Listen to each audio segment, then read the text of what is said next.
Hello guys! Today, I'm making a bonsai. And wow, this is my first time doing it guys. I honestly got emotional because I did not expect na matatapos ko siya in 3 days.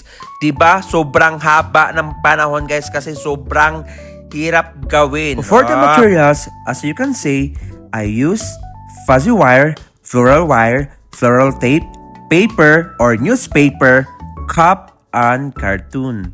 Just being resourceful as a crafter, guys. As you can see, it's a bonsai. And this is actually my own concept. I just wanted to try and see what it would look like. And I'm so happy with this result. Even though it's very satisfying, it's also tiring. Nakakasakit ng kamay at likod.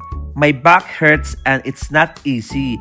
Especially the small details like tiny lilies. But that part of the process when you love what you do. And here's a little meaning about bonsai, guys. Alam nyo ba ang bonsai represents patience, balance, and harmony. It teaches us that with time, care, and dedication, something small can grow into something truly beautiful and meaningful. Just like our own journey. That's why creating this piece felt so meaningful to me. This project also reminded me that even if something is difficult at first, with passion and persistence, you can create something amazing. I'm almost done with this, and I'm really happy with how it turned out. I hope you like it too. Don't forget to comment where this video has reached and share it as well.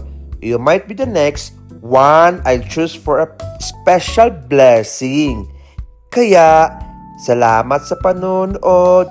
Huwag kalimutan mag-share ha. Baka ikaw nang next mabigyan ko ng biyaya. Diba? Salamat sa panonood.